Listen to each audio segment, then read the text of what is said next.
தமிழ்நாடே கேள்விப்பட்டிராத அதிரடி விலை குறைப்பு சூப்பர் சரவணா ஸ்டோர்ஸ். தொடர்ந்து அரசியல் படிப்போம், பேசுவோம், விவாதிப்போம். மறக்காம நம்ம சேனல் நியூஸ் ஃபோக்கஸ் தமிழை சப்ஸ்கிரைப் பண்ணி இணைந்திருங்கள்.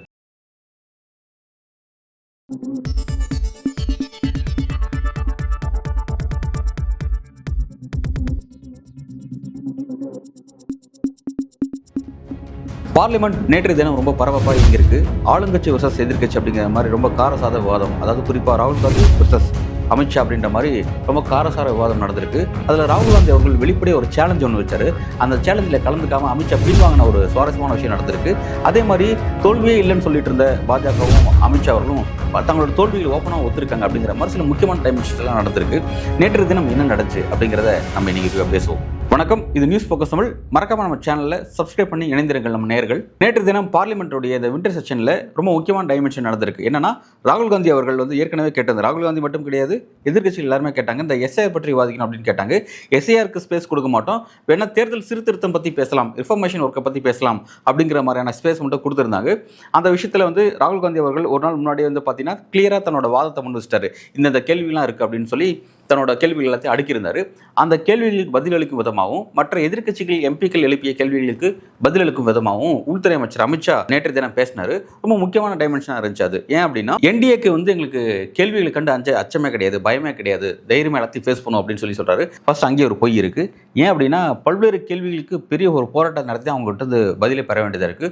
குறிப்பாக மணிப்பூர் விவகாரம், மணிப்பூர் பற்றி அறிஞ்ச விஷயமா இருக்கட்டும், அங்கே பெண்களுக்கு நடந்த அந்த கொடுமையாக இருக்கட்டும், உலக அறிஞ்ச விஷயம். அந்த விஷயத்தில் பிரதமர் மோடி வாய் திறந்து பேச வைப்பதற்காக நம்பிக்கையில்லா தீர்மானத்தெல்லாம் எதிர்க்கட்சியில் கொண்டு வரக்கூடிய ஒரு சூழலுக்கு தள்ளப்பட்டாங்க கடந்த காலத்தில். அப்பவும் பார்த்தீங்கன்னா அவர் பேசினாரு. அதில் மணிப்பூர் டச் பண்ணி பேசாமல் எங்கெங்கேயும் வளர்ச்சி கட்டிட்டு பேசிட்டு போனார் நம்ம பார்த்தோம். ரெண்டாவது பார்த்தீங்கன்னா, 56 இன்ச் மார்பளவு கொண்ட மிகப்பெரிய ஒரு பெரிய வீரர், நாட்டினுடைய ஒரு முக்கியமான பவர் சென்டர் திரு பிரதமர் மோடி அவர்கள். ஆனால் 11 வருஷத்தில் ஒரு முறை கூட ஒரு ப்ரெஸ்ஸை சந்திக்கவே இல்லை அப்படிங்கிறது அது உண்மையாக அவர் பயப்படுறாரா இல்லையா அப்படிங்கிறது, அந்த விஷயத்துக்கு அமித்ஷா அவர்களே பதில் சொன்னால் கரெக்டாக இருக்கும்னு நான் நினைக்கிறேன். ஓகே, நம்ம சப்ஜெக்ட்டுக்கு வருவோம். ஆனால் ஒரு விஷயம் என்னன்னா, என்டிஏன்னு சொல்லியிருக்காங்க, என்டிஏ ஆட்சின்னு குறிப்பிட்டிருக்காங்க, பாஜக ஆட்சி அப்படின்னு சொல்ல அது வரையும் கவனிக்கத்தக்க விஷயம். ஒரு கூட்டணியாக தான் அங்கே இருக்கும் அப்படிங்கிறத சொல்றது கவனிக்கத்தக்க விஷயம் நம்ம பார்க்குறோம். ஏற்கனவே எஸ்ஐஆர் பற்றி பேச மாட்டேன்னு அவர் சொல்லியிருந்தார். ஏன்னா எஸ்ஐஆருங்கிறது அது ஒரு இண்டிபெண்டன்ட் பாடி, அது வழக்கமாக செய்யக்கூடிய ஒரு தேர்தல் நடைமுறை, அதில் நாங்கள் பேச மாட்டோம். பட் எலெக்ஷன் ரிஃபர்மேஷன் ஒர்க்கை பற்றி பேசலாம் அப்படிங்கிறது தான் அந்த ஸ்பேஸை கொடுத்துருந்தாங்க. அந்த விஷயம்லாம் அமித்ஷா அவர்கள் பேச ஆரம்பிச்சார். ஆனால் அவர் பேச ஆரம்பிக்கிறதுக்கு முன்னாடி என்ன பண்ணார்னா, இந்த விஷயம் எலெக்ஷன் ரிஃபர்மேஷன் ஒர்க்காக இருந்தாலும் கூட எதிர்க்கட்சிகள் எஸ்ஐஆர் பற்றி நிறைய கேள்விகள் எழுப்பியிருக்கீங்க, ஸோ அதுக்கும் நான் பதில் கொடுத்துட்டு போனால் தான் கரெக்டாக இருக்கும்னு சொல்லிட்டு அவர் அங்கேருந்து ஆரம்பிக்கிறார். ஃபர்ஸ்ட் ஆஃப் ஆல் அவர் என்ன இந்த விஷயத்தை குறிப்பிட்றாருன்னா, இந்த எஸ்ஐஆர் ஆக்டிவிட்டி ஏன் அப்படிங்கிற அவசியத்தை குறிப்பிட்றாரு. ஒரு நாட்டினுடைய பிரதமரோ அல்லது ஒரு மாநிலத்தினுடைய முதல்வரோ ஒரு தவறான நபர்களால் தேர்வு செய்யப்படக்கூடாது. தவறான நபர்கள் அவர் யாரும் குறிப்பிட்றாங்கன்னா, ஊடுருவல்காரர்கள், இன்ஃபில்டர்ஸை குறிப்பிட்றாங்க. அதாவது வெளிநாட்டு, இந்தியாவுக்கு சம்மந்தம் இல்லாத வெளிநாட்டினர்கள் அவங்க இந்தியாவுக்குள்ளே இந்தியாவில் நடக்கக்கூடிய தேர்தலில் பங்கெடுத்துக்கிட்டு இங்கே யார் ஒரு மக்கள் தலைவர் ஆகணும் அப்படிங்கிறத அவங்க முடிவு செய்யக்கூடாது. ஏன்னா அடிப்படையில் அவங்க இந்தியாவுடைய குடிமகனே இல்லை, அவங்களால இந்தியாவுடைய ஒரு குடியரசு ஆட்சி அமைக்கப்படக்கூடாது அப்படிங்கிற மாதிரியான விஷயத்தை அவர் அங்கே சேலஞ்ச் பண்ணுறாரு. ஸோ அதுக்காக தான் நாங்கள் இந்த விஷயத்தை செய்கிறோம் அப்படிங்கிறத குறிப்பிட்றாரு. குறிப்பிட்டுட்டு ஃபர்ஸ்ட் ஆஃப் ஆல் இந்தியாவில் வாக்களிக்கணும் அப்படின்னா அவர் ஃபஸ்ட்டு இந்தியனுடைய சிட்டிசனாக இருக்கணும், 18 வயது நிரம்பியராக இருக்கணும், அதே மாதிரி தவறான ஆக்டிவிட்டியில், சட்டவிரோத நடவடிக்கையில் அவர் ஈடுபட்டிருக்கக்கூடாது அப்படிங்கிற மாதிரி வாக்காளர்களுக்கு சில கிரிட்டீரியாலாம் இருக்குது. அந்த கிரிட்டீரியாவின் அடிப்படையில் தான் இந்த எஸ்ஐஆர் ஆக்டிவிட்டி நடந்துட்டுருக்கு. ஸோ அது ஒரு தனிப்பட்ட ஒர்க், அதுக்கும் அரசியலுக்கு சம்மந்தம் இல்லை அப்படிங்கிற மாதிரியான ஒரு விளக்கத்தை கொடுக்குறாரு. அப்புறம் சப்ஜெக்ட்டுக்கு வராரு. இப்போ குறிப்பாக இந்த எலெக்ஷன் கமிஷனை தேர்ந்தெடுக்கிறது, இந்த மாதிரியான விஷயங்களை பற்றி பேசுறதுக்கு ஒரு பெரிய டாக்காக மாறிட்டு இருக்கு. அப்போ அவர் என்ன சொல்கிறாருன்னா, இந்த எலெக்ஷன் கமிஷனர் தேர்ந்தெடுக்கப்படுறது, தேர்தல் ஆணையத்தினுடைய அந்த வடிவமைப்பு, இதெல்லாம் என்னன்னா கான்ஸ்டியூஷன் டிபேட்டில் நடந்துச்சு. அரசியலமைப்பு சட்டத்தை உருவாக்குவதற்கு முன்பு நடந்த விஷயங்கள். அப்போ எங்கள் கட்சி தோன்றவே கிடையாது, அப்போ அது எங்களுக்கும் அதுக்கும் சம்மந்தமே கிடையாது. ஸோ அப்படி இருக்கும்போது நாங்கள் எப்படி அதில் தலையிட போகிறோம்? அதாவது அவங்க என்ன சொல்கிறாங்க அப்படின்னா, இவ்வளோ பேர் ஒரு அசுர பலத்தோட 2014 தான் நாங்கள் ஆட்சிக்கு வந்தோம் அப்படிங்கிறாரு. அப்போ அதுக்கு முன்பு பார்த்தீங்கன்னா வாஜ்பாய் பீரியடில் ஒரு 6 ஆண்டு ஆட்சி இருக்குது, அப்புறம் ஜனசங்கத்தோட ஆட்சி இருக்குது, அதெல்லாம் கொஞ்சம் சின்ன சின்ன ஆட்சி இருந்தாலும் இதுதான் ஒரு பெரிய ஆட்சி அப்படிங்கிறாரு. ஆனால் இந்த ஆட்சியெல்லாம் வருவதற்கு முன்பே இந்த சட்டம் ஏற்றப்பட்டுருச்சு, அரசியலமைப்பு சட்டம் இங்கே இருக்குது, ஸோ அதை ஃபாலோ பண்ணி தான் நாங்கள் போயிட்டுருக்கோம். அப்படி இருக்கும்போது நாங்கள் எப்படி இந்த விஷயத்தில் மால் ப்ராக்டிஸ் பண்ண முடியும் அப்படிங்கிற மாதிரி ஒரு விளக்கம் கொடுக்குறாரு. ஃபர்ஸ்ட் நம்ம ரொம்ப ஆச்சரியமான விஷயமா இருக்குது. என்ன சொல்கிறாரு அப்படின்னா, அரசியலமைப்பு படி தான் இவங்க இயங்குறதா சொல்லிட்டு இருக்காங்க, ஆனால் இந்த அரசியலமைப்பு சட்டத்தை இவங்க ஆட்சிக்கு வந்து கிட்டத்தட்ட பல்வேறு சட்ட திருத்தத்தை செஞ்சிருக்காங்க. அதாவது பல்வேறு அமெண்ட்மெண்ட் கொண்டு வந்து சட்ட திருத்தத்தை கொண்டு வந்து அதில் முக்கியமாக பார்த்தீங்கன்னா நம்ம அந்த ஜிஎஸ்டி விஷயத்தை நம்ம பார்த்துருப்போம். அதே மாதிரி பார்த்தீங்கன்னா வந்து பொருளாதாரத்தில் வந்து நலிவடைந்தவர்கள், பொருளாதாரத்தில் பின்தங்கியவர்களுக்கு இடபிள்யூஎஸ்ன்னு சொல்லி கொண்டு வந்து அவங்களுக்கு 10% ரிசர்வேஷன் கொடுத்த விஷயமா இருக்கட்டும், இந்த மாதிரியான பல விஷயங்களை வந்து சட்ட திருத்தத்தை மேற்கொண்டு அவங்க வந்து அமல்படுத்துகிற விஷயங்கள் நம்ம நிறைய பார்த்துருப்போம். பர்டிகுலர் அந்த எலெக்ஷன் கமிஷனர் அப்படிங்கிற விஷயத்தை பற்றி அவர் கோடிட்டு சொல்றாரு. அது ஏற்கனவே இருந்த பேட்டர்ன் நாங்கள் ஃபாலோ பண்ணிட்டு இருக்கோம் அப்படின்றாங்க. ஏற்கனவே இருந்த பேட்டர்ன் நம்ம கொஞ்சம் கவனிக்கணும். அது என்னன்னா, இந்தியா மிகப்பெரிய ஒரு ஜனநாயக நாடுன்னு சொல்றோம். ஆனால் இந்த ஜனநாயக நாடை ஜனநாயகபூர்வமான ஒரு தேர்தல் நடத்தின அடிப்படையில் நம்ம அதை முடிவு செய்ய முடியும். அப்படி நடக்கக்கூடிய தேர்தல், அந்த தேர்தல் நடத்தக்கூடிய தேர்தல் ஆணையர் அப்படிங்கிற விஷயத்துக்கு இதனால் ஒரு பெரிய அளவில் ஒரு கிளியர் கட்டான சட்டத்தை அவங்க ஏற்றவே இல்லை. அதாவது 89 முன்பு எப்படி இருந்தது அப்படின்னா, மத்திய அமைச்சரவை வந்து குடியரசுத் தலைவர் ஒரு பரிந்துரை வழங்கும். அந்த பரிந்துரையின் அடிப்படையில் குடியரசுத் தலைவர் ஒரு நபரை வந்து இவர் தான் சீஃப் எலெக்ஷன் கமிஷனர் அப்படின்னு நியமிப்பார். 89 வரையும். 89க்கு அப்புறம் என்ன பண்ணா, அது 3 பேர் கொண்ட கமிட்டி தான் இருந்துச்சு. அதுக்கப்புறம் மறுபடியும் அது வந்து சிங்கிள் நபர் கொண்ட ஒரு அமைப்பை மாறிடுச்சு. அப்புறம் மறுபடியும் அது லேட்டராக தான் வந்து அதை மறுபடியும் மாத்துறாங்க. 3 பேர் கொண்ட கமிட்டியை மாத்துறாங்க. இதுல எப்படின்னா, குடியரசுத் தலைவர் தான் வந்து தேர்தல் ஆணையரை நியமிக்கிறாரு. தேர்தல் ஆணையரும் சரி, தலைமை தேர்தல் ஆணையரும் அவர் தான் நியமிக்கிறாரு. அவருக்கான அந்த கைட்லைன் எங்கேருந்து வருதுன்னா, அமைச்சரவை, மத்திய அமைச்சரை கொடுக்குறது தான். இப்போ ஆளுங்கட்சியிலேருந்து வரக்கூடிய விஷயங்கள் அப்படிங்கிறது கிளியர் கட்டாக இருக்குது. அதில் ஒரு டிஸ்பியூட் எழுது, அந்த ஒரு டிஸ்பியூட் ஒன்று வருது சுப்ரீம் கோர்ட்டில். அப்போ சுப்ரீம் கோர்ட் வந்து அப்போ என்ன சொல்கிறாங்க அப்படின்னா, ஒரு 3 பேர் கொண்ட கமிட்டி வந்து இப்போ இருக்கட்டும், நீங்கள் ஃபைனலாக ஒரு சட்டம் ஏற்ற வரை அது இருக்கட்டும் அப்படின்னு சொல்லிட்டு அந்த 3 பேர் கொண்ட கமிட்டி அப்படிங்கிறது மக்களவை எதிர்க்கட்சி தலைவர், பிரதமர், பிறகு சீஃப் ஜஸ்டிஸ் ஆஃப் இந்தியா அப்படிங்கிற மாதிரியான 3 பேர் கொண்ட கமிட்டி தான் இருந்துச்சு. அந்த கமிட்டி கொடுக்கக்கூடிய பரிந்துரையின் அடிப்படையில் குடியரசுத் தலைவர் வந்து தேர்தல் ஆணையரை நியமிப்பார் அப்படிங்கிற விஷயம் இருந்துச்சு. அதுதான் 2023 ஒரு சட்டத்தை கொண்டு வந்து பிரதமரால் நியமனம் செய்யப்படக்கூடிய ஒரு அமைச்சர், பிறகு எதிர்க்கட்சி தலைவர் அப்படிங்கிற மாதிரி 3 பேர் கொண்ட கமிட்டியை மாற்றிட்டாங்க. இதில் என்னன்னா, ராகுல் காந்தி தான் இந்தியாவுடைய எதிர்க்கட்சி தலைவர் தற்போதைக்கு. இப்போ அவர் என்ன சொல்கிறாருன்னா, அந்த கமிட்டியில் என்னோட குரலுக்கு மதிப்பு அளிக்க மாட்டேங்கிறாங்க, அதில் நான் வந்து சும்மா நான் ஒரு ரப்பர் ஸ்டாம்பாக தான் இருக்கேன், நான் என்னோட கருத்தில் எதுவுமே ஏற்றுக்கவே மாட்டேங்கிறாங்க அப்படிங்கிறத அவர் ரிப்பீட்டடாக சொல்கிறார். ஸோ வந்து அவர் கவனிக்கத்தக்க ஒரு விஷயம் நம்ம பார்க்குறோம்.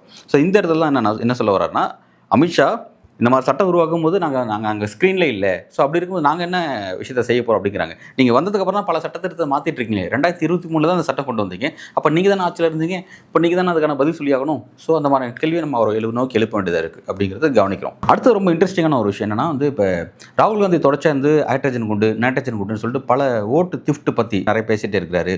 அதை குறிப்பிட்டு அவர் பேசுகிறார். அவர் என்ன சொல்கிறாருன்னா, ஏதோ வந்து பாஜக வந்து நாங்கள் தொடர்ச்சியாக வெற்றி பெற்று இருக்கோம்னு நீங்கள் சொல்கிறீங்க, நாங்கள் அப்படிலாம் கிடையாது, நாங்களும் தோல்வி அடைஞ்சிருக்கோம். 2014 ஆட்சிக்கு வந்ததுக்கு பிறகு ராஜஸ்தானில் தோல்வி அடைஞ்சிருக்கோம், சத்தீஸ்கரில் தோல்வி அடைஞ்சிருக்கோம், பல ஸ்டேட்டில் நாங்கள் தோல்வி அடைஞ்சிருக்கோம், தமிழ்நாடு போன்ற ஸ்டேட்டில் வந்து நாங்கள் ஆட்சியை கைப்பற்றவே இல்லை அப்படின்லாம் வந்து தங்களோட தோல்வியை ஒத்துக்கிறாங்க. இது ரொம்ப முக்கியமான ஒரு விஷயம் நம்ம கவனிக்கிறோம். அப்படி இருக்கும்போது இப்போ ரீசெண்டாக கூட பார்த்தீங்கன்னா கூட நம்ம மக்களவைத் தேர்தல் நடந்து முடிச்சதுக்கப்புறம் ஜம்மு அண்ட் காஷ்மீர் மற்றும் ஜார்க்கண்ட் எலெக்ஷனில் தோத்தாங்க. மகாராஷ்டிராவுக்கும் ஜார்க்கண்ட் ஒரே நேரத்தில் தான் எலெக்ஷன் நடந்துச்சு. அதில் மகாராஷ்டிராவில் ஜெயிச்சாங்க, ஜார்க்கண்டில் தோத்தாங்க. இப்போ அவர் என்ன சொல்கிறார் அப்படின்னா, நாங்களும் தோல்வி சந்திக்கிறோம் தேர்தலில், ஆனால் நாங்கள் தோல்வி அடையும் போது எலெக்ஷன் கமிஷனை ப்ளேம் பண்ணுறதே கிடையாது, எலெக்ஷன் கமிஷன் மீதான குற்றச்சாட்டை வைக்கிறதே கிடையாது. ஆனால் எதிர்க்கட்சிகள் நீங்கள் ஜெயிச்சிங்கன்னா அந்த மாநிலத்துடைய முதல்வராக போயிட்டு ஜாலியாக பதவி எடுத்துக்க செய்கிறீங்க, ஆனால் தோத்தா வந்து அந்த தோல்வி உங்களால் ஒத்துக்க முடியாமல் எலெக்ஷன் கமிஷனை ப்ளேம் பண்ணுறீங்க, மற்ற அந்த எலெக்ஷன் ப்ராசஸை ப்ளேம் பண்ணுறீங்க அப்படிங்கிற ஒரு விஷயத்தை வந்து முன்வைக்கிறார். இது வந்து ரொம்ப ஒரு கவனிக்கத்தக்க ஒரு விஷயம் தான் பார்க்குறோம். ஏன்னா அவர் சொல்கிற விஷயம் வந்து நடைமுறை நம்ம பார்க்க தான் செய்கிறோம். காங்கிரஸ்ல இருந்து குறிப்பாக வந்து இந்தியா அலையன்ஸ்லேருந்து பலரும் அந்த குற்றச்சாட்டை முன்வைக்கிறாங்க. ஆனால் தமிழ்நாட்டில் திரும்ப 2014 தமிழ்நாட்டில் திரும்ப பாஜக ஸ்பேஸ் இல்லாமல் தொடர்ச்சி வெற்றி பெற்றுட்டே தான் இருக்கும். ஆனால் இங்கே வந்து வெற்றி பெறும்போது வந்து பாஜக யாரும் வந்து இங்கே இருக்கக்கூடிய எலெக்ஷன் கமிஷனை குற்றம் சொல்கிறதில்ல, இவிஎம் குற்றம் சொல்கிறதில்ல. அந்த விஷயத்தில் வந்து இந்த விஷயத்தை நம்ம கொஞ்சம் பார்க்க வேண்டியதாக இருக்குது. இந்த வாதம் இருக்குது பார்த்தீங்களா, அதாவது தோக்கிற இடத்துல ஒரு கருத்தும் ஜெயிக்கிற இடத்துல ஒரு கருத்தும், இந்த வாதம் பொறுத்த வரைக்கும் இது ஒரு பெரிய டிபேட்டபிளான விஷயம். அதில் வந்து காங்கிரஸ் வர்சஸ் பாஜக அப்படிங்கிற மாதிரி உட்காந்து அது ஒரு பெரிய டிபேட் நடத்தி ஆகணும் அப்படிங்கிறது கவனிக்கத்தக்க ஒரு விஷயம். ஓகே, இப்போ அடுத்தது இன்னொரு விஷயத்தை குறிப்பிட்றாரு என்னன்னா, வாக்கு திருட்டை பற்றி நீங்கள் சொல்கிறீங்களே, உங்களோட வாக்கு திருட்டை பற்றி நான் சொல்லட்டுமா, கடந்த காலத்தில் காங்கிரஸ் செஞ்ச வாக்கு திருட்டை பற்றி நான் பேசுகிறேமான்னு கேட்குறாரு. அங்கே குறிப்பிட்றாரு. எங்கேருந்து ஆரம்பிக்கிறாருன்னா, முன்னாள் பிரதமர் ஜவஹர்லால் நேரு கிட்ட இருந்து ஆரம்பிக்கிறார். அன்றைக்கு இந்தியாவுடைய பிரதமராக ஜவஹர்லால் நேரு வரணுமா அப்படின்ற கேள்விக்கு வந்து அவருக்கு 2 பேர் தான் வாக்களிச்சிருந்தாங்க. ஆனால் அன்றைய உள்துறை அமைச்சராக இருந்த சர்தார் வல்லபாய் பட்டேலுக்கு 28 வாக்குகள் கிடச்சிருச்சு. ஸோ வந்து பார்த்தா அவர் நான் எப்படி பார்த்தா வாக்குன்னு அடிப்படையில் பார்த்தா பட்டேல் தான் வந்து பிஎம் ஆயிருக்கணும், பட் நேரு ஆகிட்டார் அப்படிங்கிற ஒரு விஷயத்தை குறிப்பிட்றாரு. அங்கேயே வாக்கு திட்ட ஆரம்பிச்சிட்டாங்க காங்கிரஸ் அப்படிங்கிறது குறிப்பிட்றாரு. அப்புறம் வந்து முன்னாள் பிரதமர் இந்திரா காந்தியை குறிப்பிட்டு சொல்கிறாங்க. இந்திரா காந்தி வந்து ரேபரேலி தொகுதியில் அவங்க வெற்றி பெற்றது செல்லாது அப்படின்ற மாதிரியான விஷயங்கள் வரும்பொழுது அலகாபாத் உயர்நீதிமன்ற தீர்ப்பு தனக்கு எதிராக வந்த உடனே இந்திரா காந்தி ஒரு சட்டத்தை உருவாக்குறாங்க. அது என்னன்னா, இந்த மாதிரியான விவகாரத்தில் யாரெல்லாம் தண்டிக்க முடியாது அப்படின்னா, பிரதமர் தண்டிக்க முடியாது, குடியரசுத் தலைவர் தண்டிக்க முடியாது, துணை குடியரசுத் தலைவர் தண்டிக்க முடியாது, சபாநாயகரை தண்டிக்க முடியாது அப்படிங்கிற மாதிரியான சில சட்டத்திட்டத்தை உருவாக்கி தன்னை அதிலேருந்து பாதுகாக்கக்கூடிய ஒரு நடவடிக்கை வந்து அவங்க செஞ்சாங்க. அது ஒரு முக்கியமான விஷயம். ஸோ வந்து அங்கேயே ஒரு வாக்கு திரட்டை வந்து இந்திரா காந்தி செஞ்சுருக்காங்க அப்படிங்கிறத ஒரு அமித்ஷா குறிப்பிட்டாருங்கிறது முக்கியமான விஷயம். அதே மாதிரி பார்த்தீங்கன்னா, ராகுல் காந்தியுடைய தாய் திரு சோனியா காந்தி, அவங்க என்னென்னா அடிப்படையில் அவங்க இந்தியா பார்ன் பாட்டம் கிடையாது, அவங்க வெளிநாட்டை சேர்ந்தவங்க. பட் அவங்க வந்து இந்தியாவில் சிட்டிசன்ஷிப் ஆகிறதுக்கு முன்பே வந்து இங்கே இருக்கக்கூடிய ஓட்டர் லிஸ்ட்டில் வந்து அவங்களோட பேர் இருந்து, அதாவது இங்கேயே அவங்க ஃபஸ்ட் எபிக் நம்பர் கொண்ட ஓட்டர் ஐடி வாங்கியிருக்காங்க. இந்தியாவுடைய குடியுரிமை பெறாத நபர் எப்படி இந்தியாவுடைய வாக்காளராக மாற முடியும் அப்படின்ற ஒரு கேள்வி வந்து இங்கே ரைஸ் பண்ணுறாரு. இதெல்லாம் இந்த விஷயத்தெல்லாம் குறிப்பிட்டு நீங்கள் வந்து 3 வாக்குத்திருட்டை செஞ்சுருக்கீங்க அப்படின்னு சொல்கிறாரு. கேள்வி என்னன்னா, நீங்கள் வாக்குத்திட்டத்தில் ஈடுபடுறீங்களா இல்லையாங்கிறத பற்றி பேசுகிறத விட்டுட்டு கடந்த காலத்துக்கு உடனே ஓடிடுவாங்க. ஃபஸ்ட்டு நேருலேருந்து ஆரம்பிப்பாங்க இவங்க. அந்த மாதிரி தான் போயிட்டாங்க. ஓகே, அவரோட வாதத்தில் உண்மையும் இருக்குது. கடந்த காலத்தில் காங்கிரஸ் இந்த மாதிரி விஷயங்கள்லாம் செஞ்சுருக்காங்க, மாட்டுக்கிறதே கிடையாது. Right, okay. ஆனால் இப்போ காங்கிரஸ் செஞ்சதை விட இவங்க ரொம்ப ரேடிக்கலாக போகிறாங்க அப்படிங்கிறதா ஒரு பெரிய டிபேட்டபிள் சப்ஜெக்டாக இருக்குது. அடுத்தது ராகுல் காந்தி வந்து அந்த இவிஎம் சேலஞ்ச் பண்ணுறாரு. மின்னணு வாக்குப்பதிவு இயந்திரம் இருக்குது பார்த்தீங்கன்னா, எலக்ட்ரானிக் ஓட்டிங் மிஷின், அதை சேலஞ்ச் பண்ணுறாரு. அதுக்கு வந்து அமித்ஷா என்ன குறிப்பிட்றாருன்னா வந்து, உங்களுடைய அப்பா அதாவது முன்னாள் பிரதமர் ராஜீவ்காந்தி அவர்கள் இந்தியாவுடைய பிரதமர் இருக்கும்போது தான் வந்து அந்த இவிஎம் கொண்டு வந்தார். இவிஎம் முறையில் ஃபஸ்ட் எலெக்ஷன் அப்போ தான் நடந்துச்சு.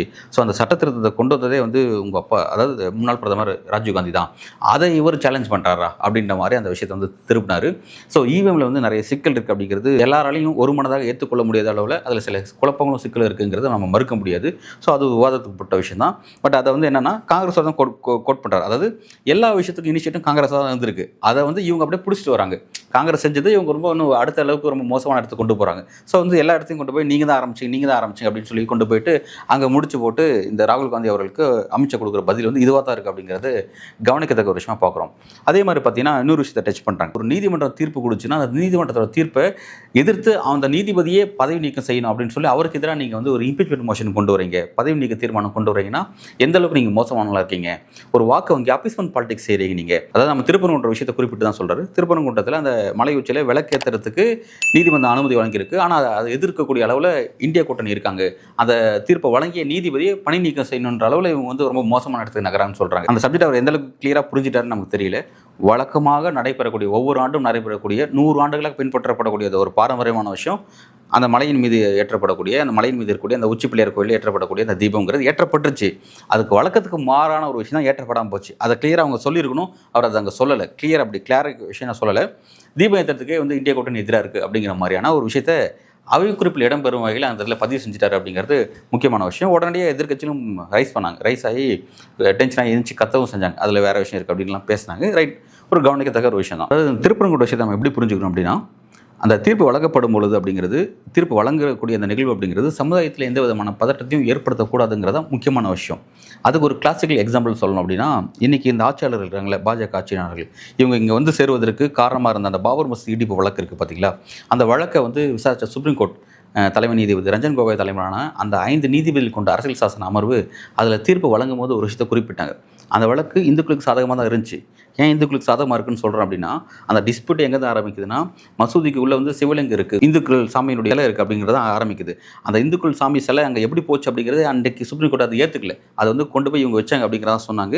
அப்புறம் அந்த மசூதி இடித்ததையும் கண்டிச்சாங்க, அதையும் ஏற்றுக்கல அப்படிங்கிறது முக்கியமான விஷயம். ஸோ அதனால தான் சொல்கிறேன், அது இந்துக்களுக்கு சாதகமாக வழங்கப்பட்ட தீர்ப்பு. ஓகே, இப்போ அதுக்குள்ளே போக வேண்டாம். அதில் என்ன சொன்னான்னா, இந்த தீர்ப்பினால் சமுதாயத்தில் ஒரு சமநிலை கெட்டக்கூடாது, ஒரு அசம்பாவிதம் ஏற்பட்டக்கூடாது, பதட்டமான சூழல் ஏற்பட்டக்கூடாது, கலவரம் நிகழ்ந்துடக்கூடாது அப்படிங்கிற அடிப்படையில் தான் வந்து இந்த தீர்ப்பு வழங்கப்படுது அப்படிங்கிற அளவில் தான் வந்து சொல்லிட்டு தான் அந்த தீர்ப்பை வாசித்தாங்க அப்படிங்கிறது கவனிக்கத்தக்க விஷயம். ஸோ அதுதான் நம்ம இங்கேயே பார்க்குறோம். திருப்பரங்குன்றம் போன்ற விஷயத்தில் ரொம்ப சென்சிட்டிவான விஷயத்தில் வந்து சமுதாயத்தில் இருக்கிற இந்த மத நல்லிணக்கம், இந்த ஒரு ஒருமைப்பாடு அப்படிங்கிறதெல்லாம் வந்து இந்தியாவில் இருக்கிற இந்த ஒருமைப்பாடு அப்படிங்கிறதெல்லாம் வந்து ரொம்ப வலிமையான இரும்பு சங்கிலியால் இணைத்து கட்டப்படலை. அதெல்லாம் ஒரு மெல்லிய நூல் இலையால் கட்டப்பட்டிருக்கு அப்படிங்கிறதான் பார்க்குறோம். ஸோ அந்த மாதிரி வந்து ரொம்ப சாஃப்டாக இருக்கிற விஷயத்தை வந்து அணுகிறதுங்கிறது கேர்ஃபுல்லாக அணுகணும் அப்படிங்கிறதான் கடந்த கால எக்ஸாம்பிள் நமக்கு வந்து காட்டுது. ஆனால் அந்த விஷயத்தெல்லாம் மனசில் வச்சுக்கிட்டு அந்த தீர்ப்புகள் வாசித்த மாதிரி தெரியல. நான் ஜிஆர் சுவாமிநாதன் நீதிபதிகளை குறிப்பிட்டு சொல்கிறேன். ஏன் அப்படி சொல்கிறேன்னா, அவரே ஓப்பன் ஸ்டேட்மெண்ட் கொடுத்துருக்காரு. நான் இவ்வளோ நேரம் வந்து நான் நீதிபதி எல்லாம் இருந்தால் நானே போய் விளக்கேற்றிருப்பேன்னு சொல்கிறாரு. அப்போ அப்படின்னா அந்த மனுதாரரோட வேவ்லென்த்தும் அந்த வழக்கு விசாரித்த நீதிபதி அவரோட வேவ்ல வந்து ஒரே புள்ளியில் இருக்கிறதா நம்ம சொல்கிறோம். ஸோ அப்படி இருக்கிற இடத்துல வந்து உணர்ச்சி வசப்பட்டு ஒரு தீர்ப்பு வழங்குறதுங்கிறது ஒரு பெரிய சிக்கலை ஏற்படுத்தும். ஏன்னா அவர் அதை தான் சொல்கிறார், வெளிப்படுத்துறாரு. ஸோ அப்படி இருக்கும் பொழுது சமுதாயத்தினுடைய அமைதியை காக்க வேண்டிய பொறுப்பு தமிழக அரசுக்கு இருக்குது. ஸோ தமிழக அரசு அதை தான் அன்றைக்கி வந்து அங்கே செஞ்சாங்க. இது அவ்வளவும் நேற்று நடந்த பார்லிமெண்ட் செஷனில் கம்ப்ளீட்டாக விவாதிக்கப்படலை, பேசப்பட்டால் தான் அதோடைய நாளைக்கு ஒரு 10 வருஷத்துக்கு அப்புறம், நாளைக்கு ஒரு 50 வருஷத்துக்கு அப்புறம் வரக்கூடிய ஒரு வரலாற்று மாணவன் பார்லிமெண்டோட ஹிஸ்ட்ரி எடுத்து படித்தான்னு வச்சுக்க, அவனுக்கு இந்த விஷயத்தை கிளாரிட்டியோட புரிஞ்சுப்பான். ஏன்னா வெஸ்ட் பெங்கால் உட்காந்துட்டு படிக்கிறவங்க இதை புரிஞ்சுக்க மாட்டான், வடகிழக்கில் உட்காந்துட்டு படிக்கிற ஒரு ஸ்டூடெண்ட் இதை புரிஞ்சுக்க மாட்டான். ஸோ வந்து வரலாறுகளை தெளிவாக எழுதணும் அப்படிங்கிறது ஒரு முக்கியமான விஷயம். ஸோ அதுக்காக இந்த விஷயத்தை பேசிகிட்டு இருக்கேன். ஸோ அடுத்தது வந்து பார்த்தீங்கன்னா இந்த எலெக்ஷன் கமிஷனோட இந்த சீர்திருத்தத்தில் வந்து பார்த்தீங்கன்னா சிசிடிவி கேமரா பற்றி பேசினாங்க. சிசிடிவி கேமரா வந்து 45 days மட்டும் தான் அது ஃபுட்டேஜஸ் இருக்கும், அதுக்கு மேலே அதை டெலிட் செய்யப்பட்டுரும். அது வந்து ரிஃபர்மேஷன் ஒர்க்கு, அது எலெக்ஷன் கமிஷனுடைய அவங்களுடைய நிர்வாகத்தை சார்ந்து அவங்க அந்த வேலைகளை செய்கிறாங்க. அதை ஏன் நீங்கள் கேள்வி கேட்குறேன் அப்படின்னு சொல்கிறாங்க. இப்போ என்னன்னா இது ஆரம்பத்தில் இருந்துச்சுன்னா யாரும் கேள்வி கேட்டிருக்க மாட்டாங்க. ஒரு விஷயம் பிறக்கும் போதே அது அப்படி இருக்குன்னு யாரும் கேள்வி கேட்க மாட்டாங்க. இடையில மாற்றப்படும் பொழுது அந்த மாற்றப்படும்ங்கிறது அது எந்த காலகட்டத்தில் மாற்றப்படுது அப்படிங்கிறத பொறுத்து தான் அது சர்ச்சை நடந்த சப்ஜெக்டாக மாறுது. இந்த இடத்துல வந்து இந்த எலெக்ஷன் கமிஷன் 45 days மட்டும் அந்த ஃபுட்டேஜஸ் வச்சிருப்போம் அப்படிங்கிறத எப்போ சொல்கிறாங்க அப்படிங்கிறது நமக்கு நல்லாவே தெரியும். சுப்ரீம் கோர்ட்டில் ஜனநாயக சீர்திருத்த சங்கம் தொடுத்த வழக்கு, அந்த வழக்கின் அடிப்படையில் அவங்க கேட்ட ஆதாரம், அந்த ஆதாரத்தை கேட்கும்போது தான் டக்குன்னு வந்து அந்த சட்டத்தை கொண்டு வராங்க. 45 days மட்டும் தான் அந்த டாக்குமெண்ட்ஸ் இருக்கும், அதுக்கப்புறம் அதை அழிஞ்சிரும், நாங்களே நீக்கிறோம் அப்படின்ற மாதிரி சொல்கிறாங்க. ஸோ வந்து ஏன் வந்து டக்குன்னு உங்களுக்கு எதிராக ஒரு வழக்கு வரும்போது ஏன் அந்த விஷயத்தை செய்கிறீங்க அப்படிங்கிறது அங்கே டிபேட்டபிள் சப்ஜெக்ட். ஸோ இதெல்லாம் வந்து ரொம்ப கிளியர் கட்டாக பேசி ஆகணும். அதே மாதிரி ராகுல் காந்தி வச்ச சில கிளியரான விஷயங்கள், அது ரொம்ப நியாயபூர்வமான விஷயங்கள். அமித்ஷா என்ன சொல்கிறாருன்னா, நீங்கள் வந்து எப்போ பார்த்தாலும் வந்து வாக்கு திருட்டுன்னு பேசிட்டு இருந்தீங்க, இப்போ வந்து எஸ்ஐஆர் எதிர்க்கிறீங்க, வாக்காளர் பட்டியல் எதிர்க்கிறீங்க அப்படின்னு சொல்கிறாரு. இங்கே வாக்காளர் பட்டியலில் இருக்க சிக்கலை வந்து ராகுல் காந்தி கோடிட்டு காட்டார். அவர் என்ன சொல்கிறார் அப்படின்னா, ஏன் மிஷின் ரீடபிள் ஃபார்மெட்டில் நீங்கள் வந்து எலக்ட்ரல் ரோல் கொடுக்க மாட்டேங்கிறீங்க, ஏன் வந்து ஹார்ட் காப்பியாக கொடுக்குறீங்க, ஒரு பர்டிகுலர் நபரோட டீட்டெயில்ஸ் நான் போய் எப்படி அதில் போய் இன்டெப்த்தாக போய் செக் பண்ணி பார்க்க முடியும் அப்படிங்கிறதெல்லாம் கிளியர் கட்டாக வைக்கிறார். ஸோ மிஷின் ரீடபிள் ஃபார்மெட்டை கொடுங்க. இதை சுப்ரீம் கோர்ட்டும் கேட்க தான் செஞ்சிருக்கு, ஆனால் ஆணித்தரமாக கேட்கல அப்படிங்கிறது நமக்கு பெரிய வருத்தமாக இருக்குது. ஹார்ட் காப்பி வச்சுக்கிட்டு இப்போ இந்தியாவில் எடுத்துகிற ஒரு மாநிலத்தை கிட்டத்தட்ட வந்து பல கோடி பேர், ஒரு உத்தரப்பிரதேசம் எடுத்துகிட்டு வச்சுக்கலாம், கிட்டத்தட்ட வந்து 15 கோடி பேர் வாக்களிக்கிறவங்க இருக்காங்க. அவ்வளோ பேருடைய டாக்குமெண்ட்ஸ் எடுத்து அவன் எப்படி தேடி எடுத்து படிச்சுட்டு இருப்பான். ஏன் மிஷின் ரீடபிள் ஃபார்மெட் கொடுக்க மாட்டேங்கிறேன் அப்படிங்கிறது ஒரு நியாயபூர்வமான கேள்வி இருக்குது. அந்த கேள்விக்கு பதிலளிக்கக்கூடிய அந்த இடத்துல வந்து நழுவக்கூடிய ஒரு போக்கை தான் இவங்ககிட்ட பார்க்குறோம். ஸோ இந்த மாதிரி ரொம்ப காரசாரமாக அந்த விவாதம் நடந்துச்சு. அதில் என்னன்னா, அமித்ஷா பேசிட்டு இருக்கும்போது இடையில குறுக்கிட்ட ராகுல் காந்தி ஒரு விஷயத்தை கிளியராக கேட்குறாரு. என்ன கேட்குறாரு அப்படின்னா, இவ்வளோ விஷயத்தை நீங்கள் பேசுகிறீங்க, ப்ரெஸ் முன்னாடி நான் ஒரு டிபேட் நடத்துவோம், வாங்க ஊடகத்தின் முன்னாடி ஒரு டிபேட் நடத்தலாம் வாங்க அப்படின்னு கூப்பிட்றாரு. அந்த டிபேட்டில் பங்கெடுத்துங்க, எனக்கு நிறைய கேள்விகள் இருக்குது, வாங்க பேசலாம் அப்படின்னு கூப்பிட்றாரு. ஜென்யூனான ஒரு கால் ஃபார் பண்ணுறாரு அப்படின்னு தான் நான் பார்க்குறேன். ஆனால் அதில் என்னன்னா வந்து டக்குன்னு அமித்ஷா அவர்கள் குறுக்கிட்டு நான் எதை பேசணும் அப்படிங்கிறது எதிர்க்கட்சியாளர் முடிவு பண்ண முடியாது, கொஞ்சம் பொறுப்போடு நடந்துக்கும் அப்படின்னு சொல்லிட்டு அவர் அங்கே வந்து எஸ்கேப் ஆகிறார். அந்த விஷயத்தை அதோட முடிச்சுட்டு அவர் ப்ரெசென்ட் பண்ண வேண்டியதெல்லாம் ப்ரெசென்ட் பண்ணி முடிச்சுட்டு கிளம்புறாரு. ஸோ வந்து ஒரு பெரிய விஷயமா மாறிடுச்சு. இங்கே என்னன்னா, ரொம்ப அழகாக இதனால் வரையும் பேசாமல் இருந்தாங்க, பாஜக அஃபிஷியல்ஸ் பேசாமல் இருந்தாங்க. தொலைக்காட்சி விவாதங்களில் உட்காந்துட்டு ஆர்எஸ்எஸோ வலதுசாரிகளோ வெவ்வேறு போர்வில் இருக்கிறவங்க பேசிகிட்டு இருப்பாங்க. ஆனால் அஃபிஷியலாக இந்தியாவுடைய second power centre, first power centre அப்படிங்கிறது மோடி, செகண்ட்ங்கிறது நம்ம அமித்ஷா அவர்கள். அவர் பேசுறதுங்கிறது ஒரு முக்கியமான விஷயம். அமித்ஷா அவர்கள் பேசுறதுல ஒரு பக்கம் சில உண்மைகளும் இருக்குது, நாங்களும் தோல்வியை சந்திக்கணுங்கிறத ஒத்துக்கிறாங்க, அது நல்ல விஷயம் தான்.